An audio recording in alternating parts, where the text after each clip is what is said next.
All right, so today I wanted to talk about something a little bit different. I wanted to take a day off talking about the news and talk about something a little bit different, and that is Bitcoin. Now, Bitcoin has gone up quite a bit over the last 6 months or so. I mean, the prices I think is about doubled over the last since the summer.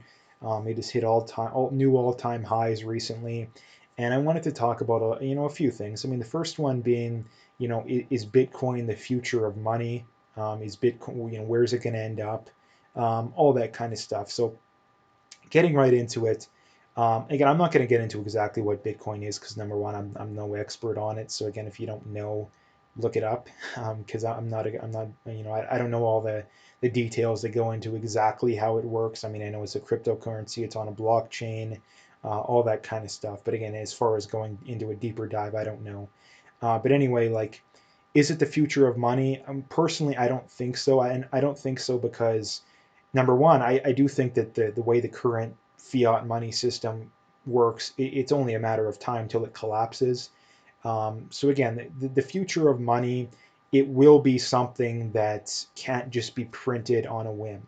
The future of money will be something that just can't be printed on a whim. And that's the problem when it comes to the fiat system is that if the government wants money for something, they can just create it out of thin air.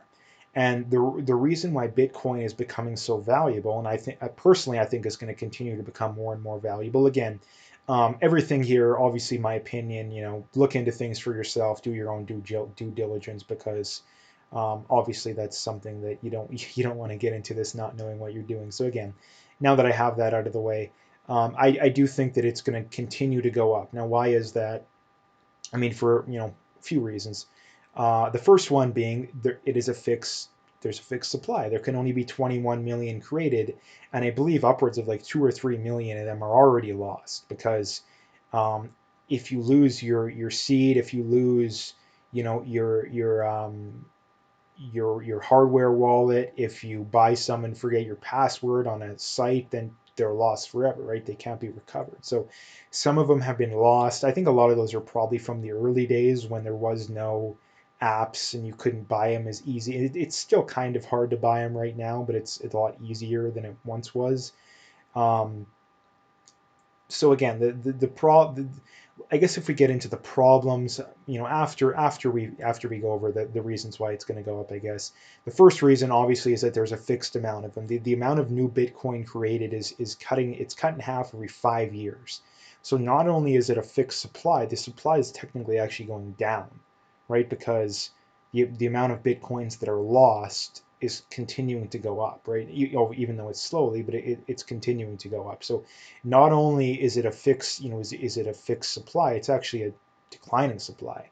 And I think the other big reason why it's going to go up in value is because Bitcoin is measured in dollars. Whatever country you're in, it is measured in those dollars. And those dollars can be printed in a whim, and they're going to continue to be printed in a whim.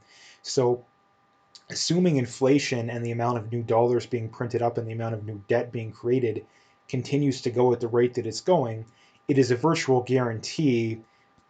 Obviously, there's other things that could go awry. So again, don't obviously this is just my opinion, but in my opinion, it's a virtual guarantee that it's going to go up.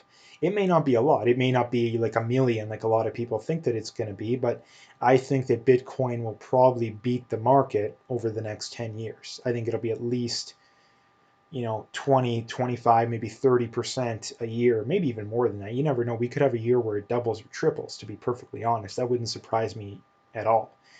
I mean, this year it already has doubled, I think, roughly.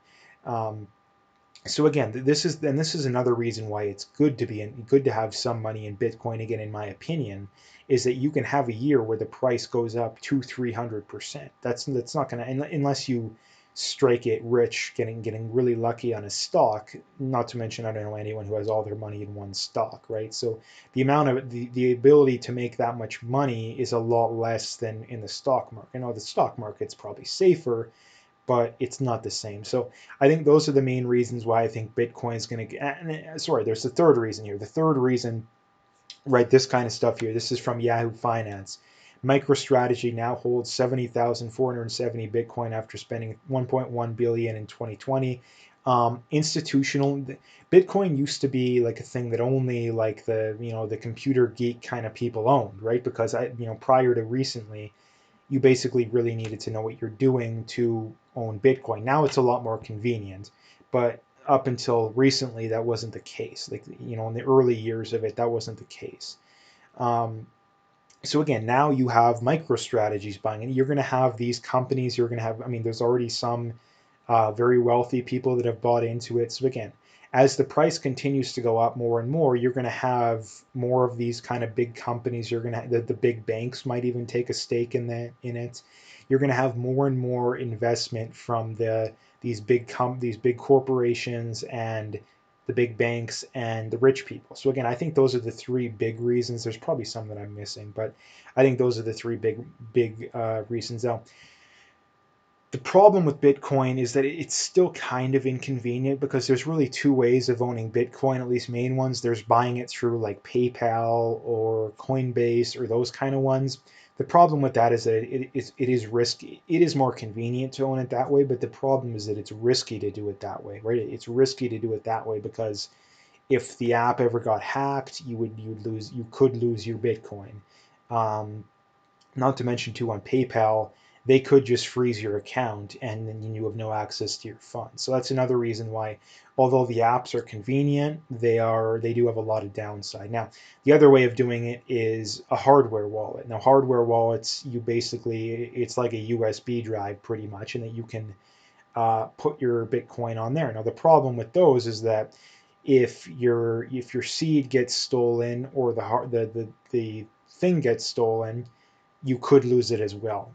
Or if you lose your seed and you lose your hardware wallet, you would lose them as well. So both ways of holding them have their downsides, but the better way of doing it is definitely the hardware wallet route because it is more safe. Now that the problem with the hardware wallet route is that you have to be very careful with where you store it, and where you store your seeds and where you leave your second copy. Because again, if someone ever gets a hold of that, they could steal it. Now, there is ways that you can make it even harder that even if someone did get a hold of your hardware wallet, they still couldn't get it.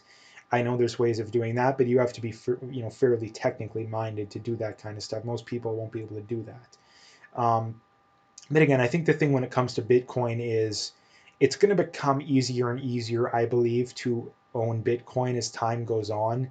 I mean, you're like I said, you already have these big companies owning it. I mean, it's only a matter of time till a crypto and or Bitcoin ETF comes along. I think there currently is one, but it has very high fees.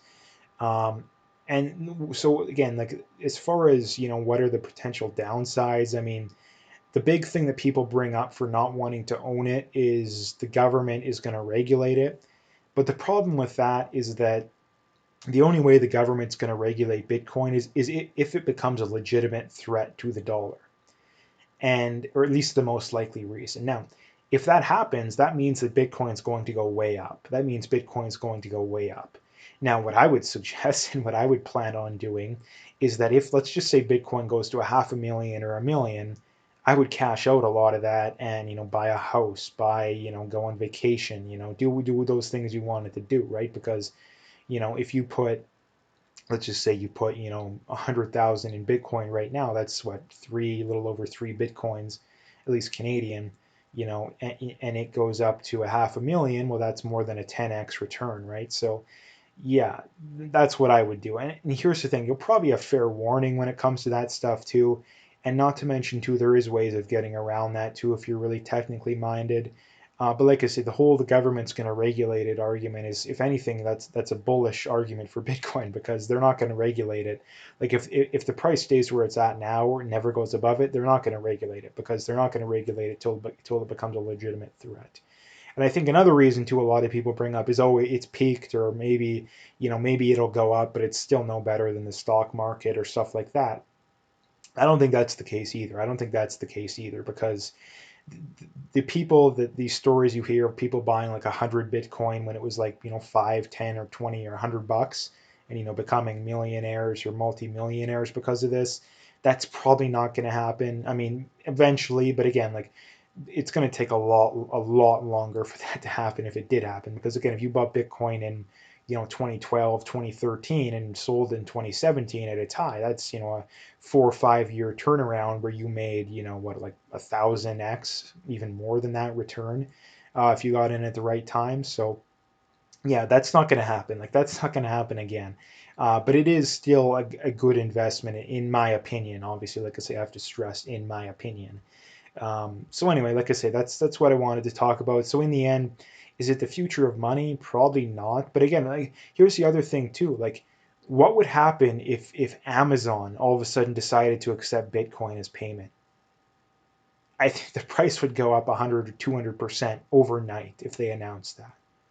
Maybe even more. Like, just imagine what the price would go up to if Amazon allowed it to be used as payment, right? I think that would be insane. Or if you could get like a debit card or a credit card that is backed or just straight up uses Bitcoin, like that would cause the price to go up a lot. But so again, there is a lot of potential. Like there is a lot of potential. Like I say, so anyway, that's what I wanted to talk about today. If you like the video, make sure you hit that like and subscribe. If you haven't already, make sure you check out those links below. Follow me in those other platforms. If you want to donate, you can do that as well. Again, I appreciate whatever support I can get. But like I say, at the very least, just hit that like and subscribe. Check out those links and stay tuned for more.